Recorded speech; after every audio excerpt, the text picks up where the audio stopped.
Hey guys, Danny Colville here, back with the third part of the video. I just want to show you guys how I prep some guides and how I wrap them. So we'll start off with what I use to prep the guide foot.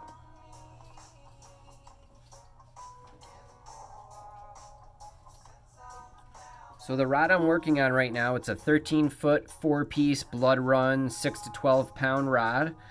And the customer wanted blue guides up the whole rod. So what we're doing is we're starting off with a size 20 match guide, which we can't get any sort of high quality guide with a blue ring. So we went Pac Bay CMSG, which is a titanium frame guide coated with a glossy gunsmoke color with a silicone carbide ring. We transitioned to an Alps high frame guide that's stainless steel coated with a shiny gunsmoke titanium. It looks like this here. Really nice looking guide. I wish my camera would show you guys it a little bit better, but they're really pretty guides. So typically before putting these on the rod, we have to prep the guide foot. And what we do is we Dremel them, or we use a stone on a turning wheel or some sandpaper or something. I prefer Dremel. Dremels are awesome for everything. If you don't have one, you have to get one. They're just amazing for every application. This wheel that I'm using right here, it's a stone wheel. It's covered in aluminum from doing odds and ends things. And so I would say when it comes right out of the package, it's like a medium coarseness. And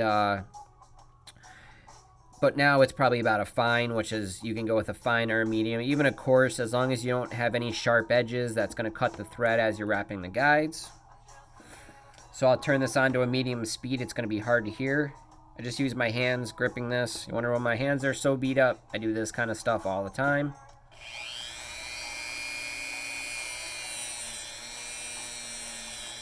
I use the top of the wheel, and I just do the front of the guide. I make like a ramp. What's nice about Alps guides is you really don't have to do this. Most other manufacturers you do. And you could always tell a really high quality guide when you're turning or when you're sanding down the reel foot and the guide doesn't heat up in your hand. If the guide doesn't heat up, that means it disperses heat very evenly and nicely, and the guide stays cool. So that means it's going to be a really great guide for fishing. So you can see I'm touching this guide after sanding the foot. A lot of the stainless steel guides, after you put the sanding wheel to it, you can't touch them because they're so hot. They'll actually burn your fingers. You get little white spots. Do it all the time. As you can see, I created like you can see the shiny part there. It's like a ramp on the guide that the thread will creep up real nice on top of it and be real nice and even. We don't want any threads going over top of each other, crossing. We want them real nice and even, so the wraps look really professional and nice.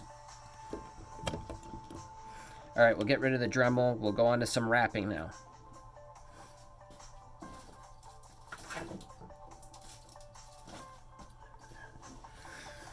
All right, I've never done a rod wrapping video before, but we're gonna try to do this. I don't know how I gotta position this. Let's see if I take you guys down a little bit lower.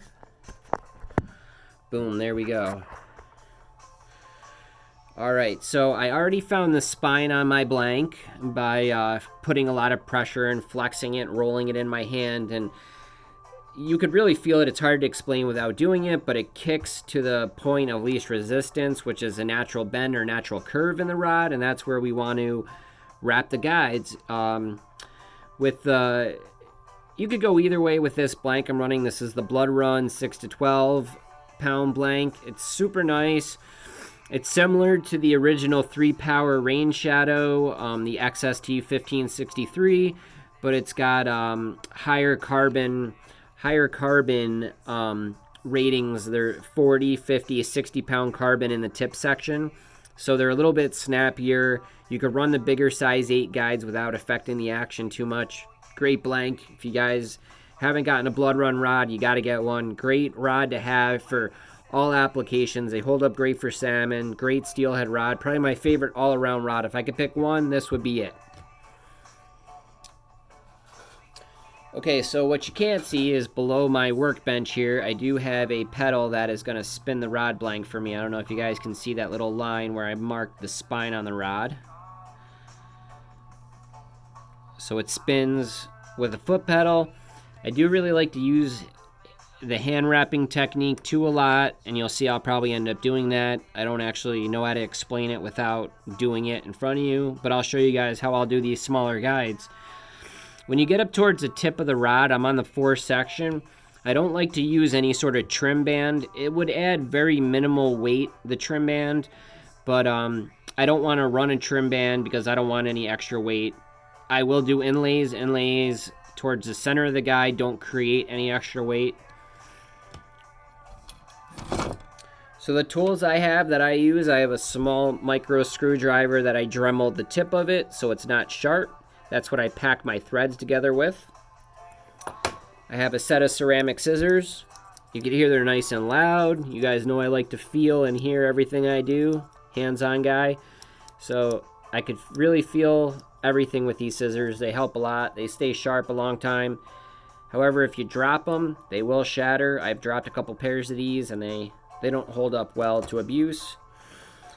I have my little tape measure here, my rod carriage, and I just started using a bobbin for fly tying, which I don't think I'm going to use this on these upper guides though. The other thing I need is I need my electrical tape in a 1/4 inch size, which is right here. What I'll do is I'll take that 1/4 inch electrical tape. I'll cut about a 1 inch piece off.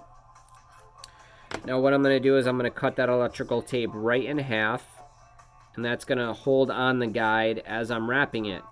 There's a lot of different things you can use for this. Some guys use rubber bands. They actually make a rubber band style thing that you can slide up over the guide, and you can just razor blade it off after you're done. I've been doing this for over 20 years now this way. Actually, I've had that roll of tape for over 20 years, believe it or not. That's how little of it I use. So this is the way I do it.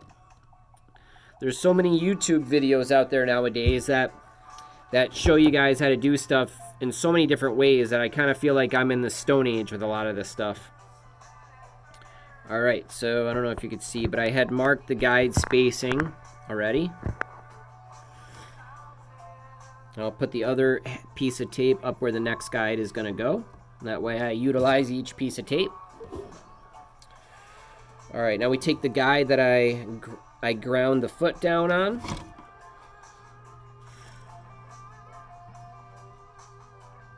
And we're going to line it up as best as I can on the spine. So I'm going to put the piece of tape on the guide foot. Make sure this guide is right on that spine there. Oop, I lost my piece of tape. I'm going to steal this one from up here.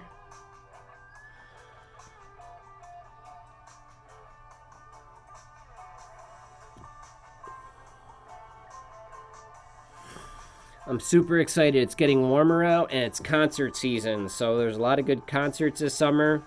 Let me know what concerts you guys are going to. Would love to hear what music you guys listen to. I'm super into everything except country music, but reggae, hip hop, some rock, hardcore stuff is cool too, but reggae, that's the best. Jam bands, phenomenal. All right, let's get started on this guy here. Like I said, I'm not going to do any sort of trim bands because we're on the upper top section. I don't want to add any weight. Although if I did, it would add pretty minimal weight. And I think I could put a trim band in there with the same amount of weight. But to make this easy, we're just going to wrap a simple guide with some inlays.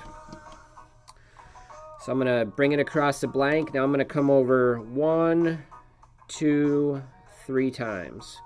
I'm going to hold the tag end, and I'm going to hold some tension on the main stem of the thread. And I'm going to start using the foot pedal to wrap the thread around the guide.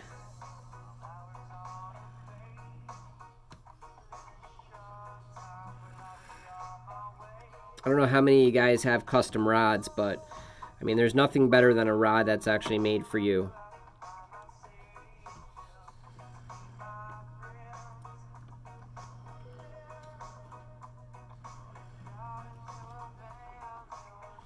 The other great tool is fingernails, and I have a real hard time saving mine and not biting my fingernails. But I've been doing it specifically because I've been doing a lot of rod building. Okay, so I got my wrap started. You can see that little black piece there. That's the beginning of my wrap. I'm going to put in the couple threads that I'm going to use for trim bands here. So we're going to use some metallic pearl, and we're going to use some metallic royal blue. And these are Good Broad threads. They're 25 years old. It's literally right when the Good Broad high tensile strength came out, so it might be like 20 years ago, but they're pretty darn old. So I'm going to take my couple threads that I'm going to use for inlays. I'm going to slide them up in here. So I got my tag end sticking out there. I got the portion I'm going to use above. We're going to start wrapping. Okay, and what I want to do at this point is I want to get rid of that tag end from the original black thread that I had.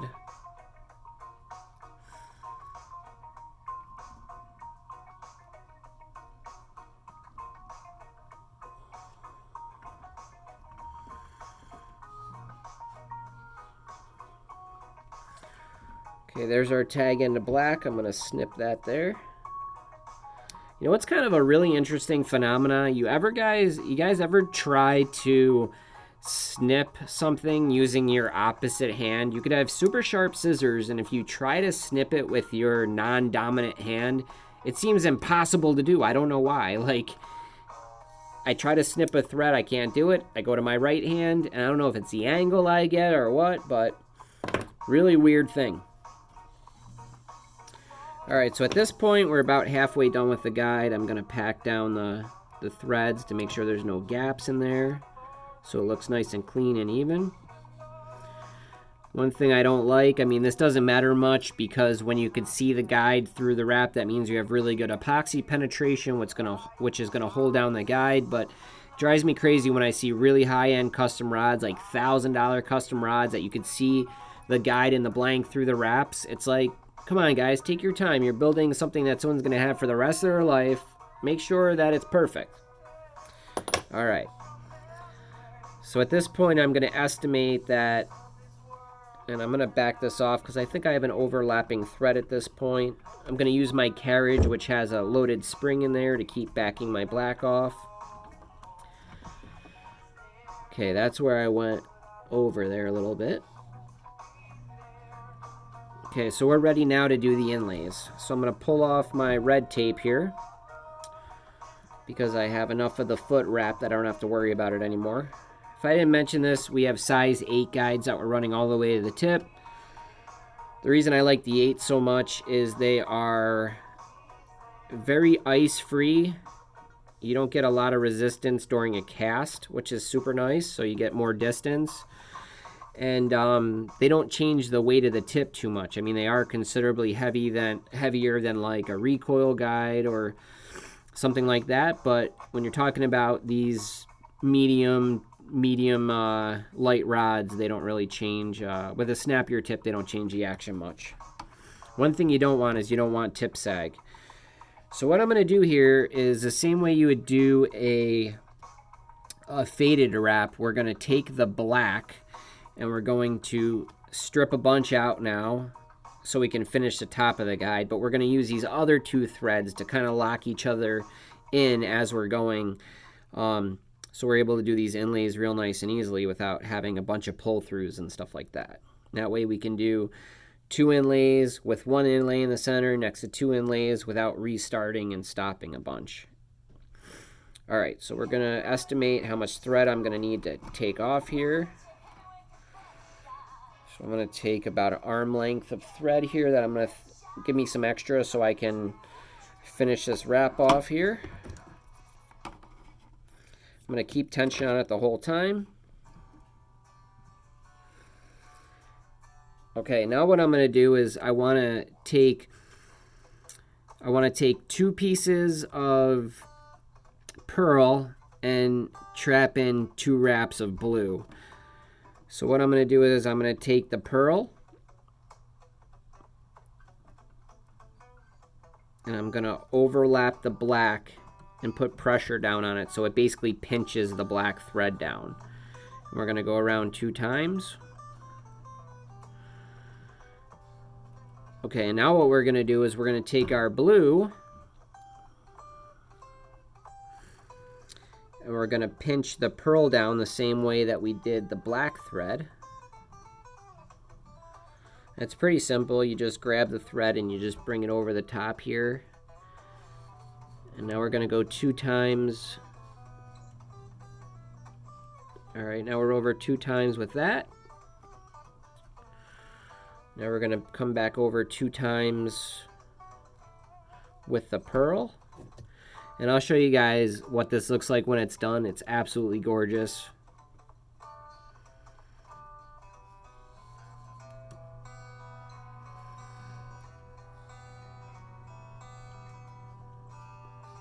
Okay, now we're done with the pearl. So what we want to do is we want to untwist the back here, the black here. The only problem with this is you have to unwind the black when you do this, your long thread that you're going to finish the wrap off with.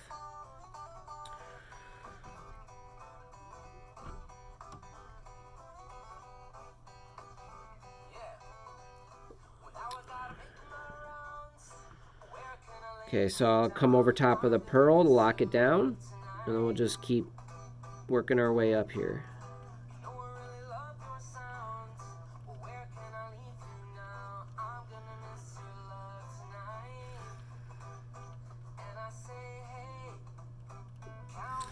Okay, one thing I do that a lot of rod builders don't do, and a lot of factory rods don't do, is I actually come past the guide with my wrap.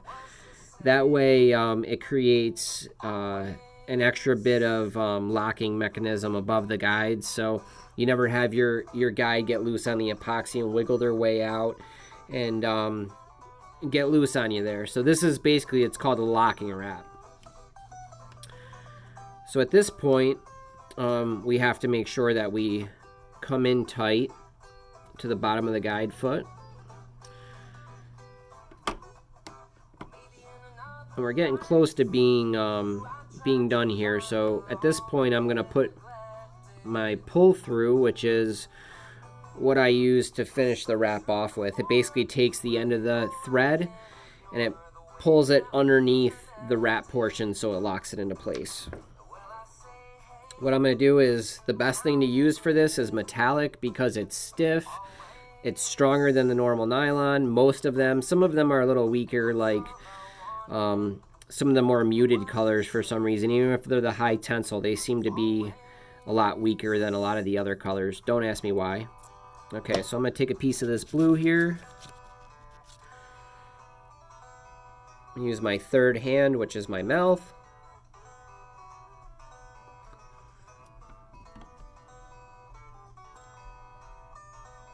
Make a loop, tuck it under the black, and just keep wrapping.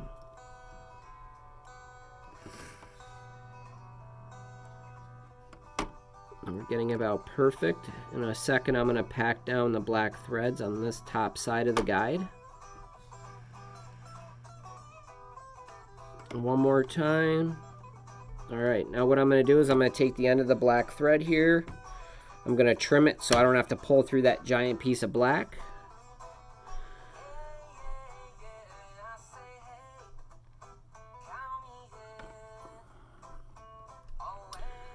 So I took the black thread, I put it through my pull through, grab the other side of the black thread. Now I'm going to grab the end of the pull through, finish it off here. Now when I trim these threads, what I like to do is I pull really hard on it and just trim them that way we don't see it when we go to epoxy it.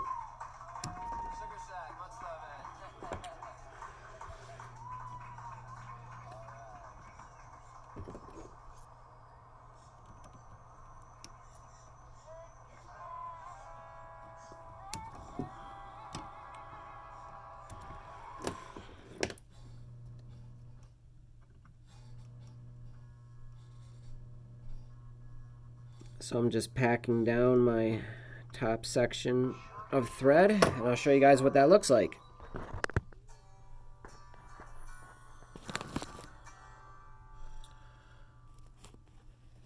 don't know if you guys could see how cool that looks, but it's really super sweet looking.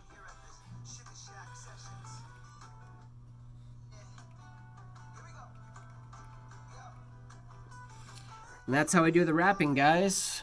I guess I could polish some wood real quick. Let me go get something for you.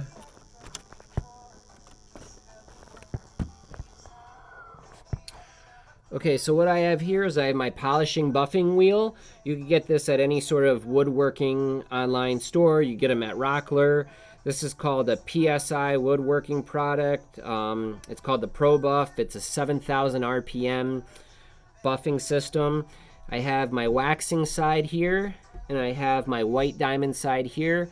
The white diamond kind of cuts into the wood and gives me that nice vibrant finish, and then the wax is what I like to put over it. I don't like to use CA glue or urethane because that stuff cracks and it chips, and even though the wood's stabilized, I don't like you to have to refinish your wood. And it's pretty cool because what ends up happening is the wood starts to get some of the oils on your hands, and it changes from the first time you get your rod till the throughout the life that you have it, and it just gets really, the wood gets really vibrant when you get some of your hand oils and stuff on it.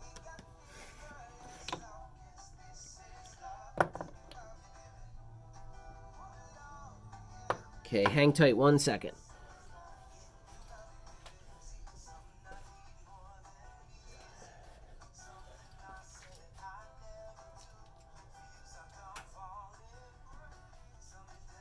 Alright, so I'm going to polish Josh Poppy's reel seat here. You can see it's pretty nice looking as it is, just being turned down on the lathe and the table router, but we're going to get it looking really nice.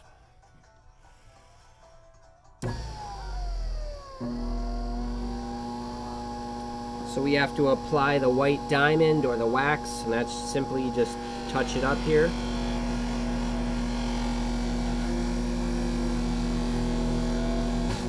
Put all that stuff on. Now we're ready to buff up our reel seat.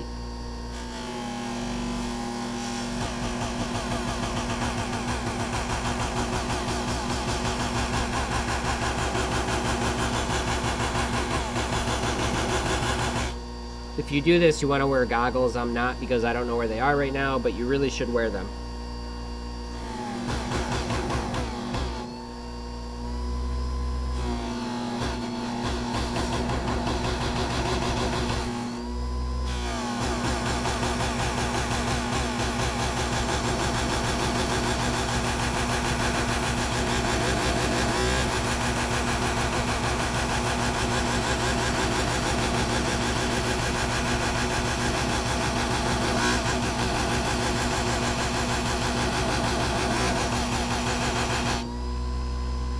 I don't know if you guys can see this on the video, but we've gotten this thing a lot more vibrant. You can see a lot more of the thread or the burl in there, more of the purple in the olive wood.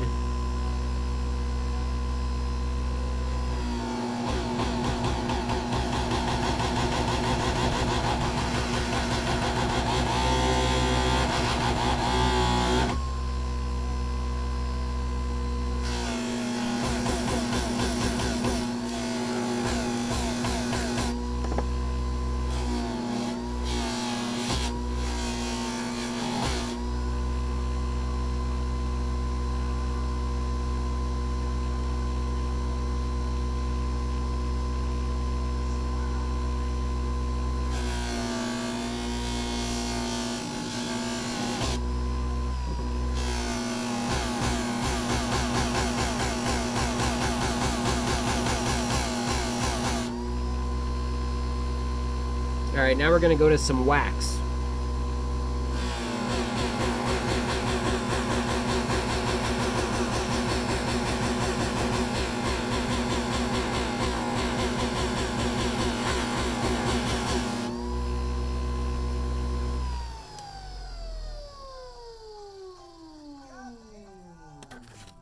I don't know if you guys can see that very well. Looks like I got you guys all dusty here. Let's see, how's that? As you can see, we got that thing really nice. Hope you're happy, Josh. Alright guys, that's going to conclude my video. This was the part 3 video of the series.